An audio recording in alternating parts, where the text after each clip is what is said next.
Welcome back to Andersen Acres. We're out here with Shadowfax again today, and it is a blowy, chilly day today. It is October. What you gonna do?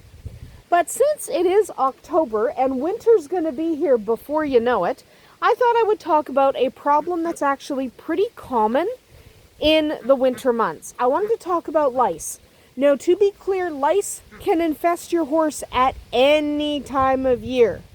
It does not have to be just in the winter. And if you're wondering what he's looking at, there's some birds over here. Guys, walk around. You're not that stupid. But, yes, so he's looking at, and then you're biting me. But, yes, so lice can happen at any time of year. Any time. They can happen in the middle of summer. They can happen in the depths of winter. It doesn't really matter. It can happen at any time, okay? So, the winter is more common. Why is that? Well, with mini horses, remember, he's getting the winter woolies now. He's got this thick coat. So in the winter, it's cold, right? In the winter, it's cold. The lice like to have somewhere warm and cozy. Warm and cozy is exactly what this coat is. Fine, I won't touch you. But that coat is warm and cozy. So lice love it. So, yes, you can get lice at any time of year. They are really common in the winter and in the late fall, through the winter, and into the early spring. Okay? It is just a great place to be if you're a louse. So, yes, you can get lice at any time of year. Very common in the winter. So, because they love that thick, warm coat, mini horses are especially prone to lice. And something I do have to say about lice, you cannot get lice from your mini horse. The lice that infect a horse are not the same lice that infect your kids at school. They are species specific. So you don't have to worry that you're going to get lice from your horse. Even if the lice are kind of crawling on you, just brush them off. And we're knocking things over. You birds okay? Anyone get hit? No? We're all okay? Hi, Lucy. You're a beautiful bird. Whatever. Just knocking boards down because he can. Anyway, not the point. So, they love that thick, warm coat. And honestly, most people have to deal with lice if you have horses at least once. So, that doesn't mean lice are super common. So, you shouldn't be dealing with lice constantly. But, once every few years, it's going to happen. He had lice when we got him, so we had to treat. So, your horse getting lice doesn't make you a bad horse owner. Your horse having lice and you doing nothing about it is where the problem lies. So, what are you going to do about it? Well, first of all, you have to identify it. If one of your horses has it, all of the horses have it. So, you really only have to check a few of the horses, see if you have any signs of lice. Because if one has it, you have to treat them all anyway. So, some of the common symptoms are if they're rubbing off the hair, especially like here around the neck. If you notice your pony is scratching off all his hair on a fence or something. Not just like in the mane. I mean, in the mane happens when they stick their head underneath a board or something. They'll rub it off. But if you actually notice them kind of rubbing their necks, their actual necks to try to get the itch gone, well, that could be a sign of lice. You also might want to look and see if they have a really rough coat. So if he's also itchy and has a really rough coat, lice is a common culprit. And in a really bad case of lice, you might notice some weight loss or some other health problems related to just not having any energy. They might be really lethargic. A really bad louse infestation can kill at some point. So you do need to take care of it.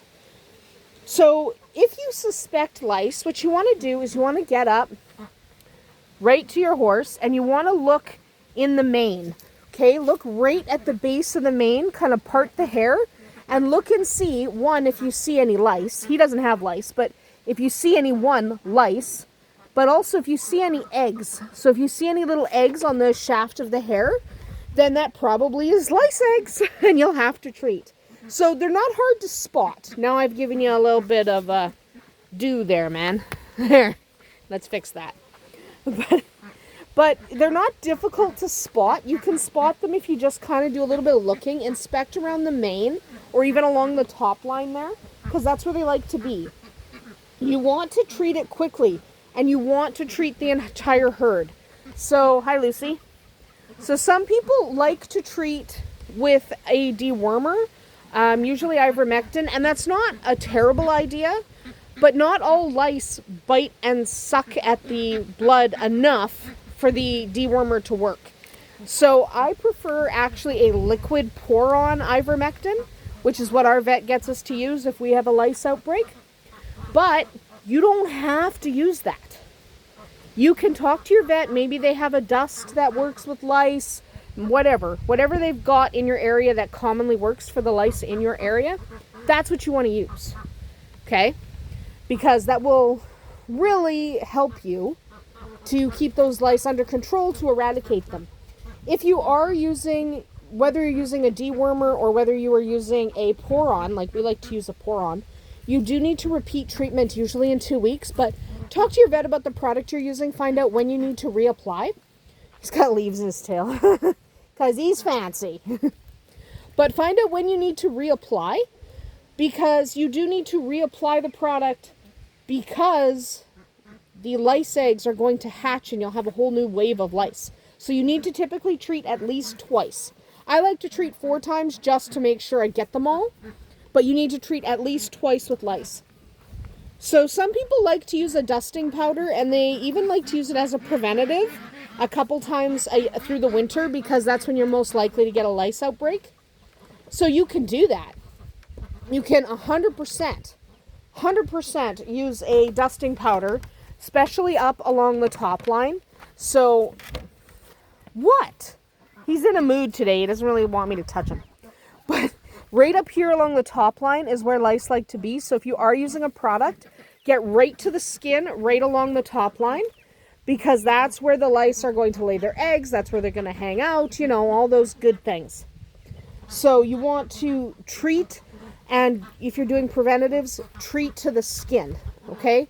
You don't just want to be like, oh, no, that's good, I got a little dust on them. No. Get right down to the skin, because that's where the lice and the lice eggs are. So just make sure you are getting deep enough. Okay, make sure you're getting deep enough that you can treat for those lice and not miss them. You don't want to miss them. Hi, Mira.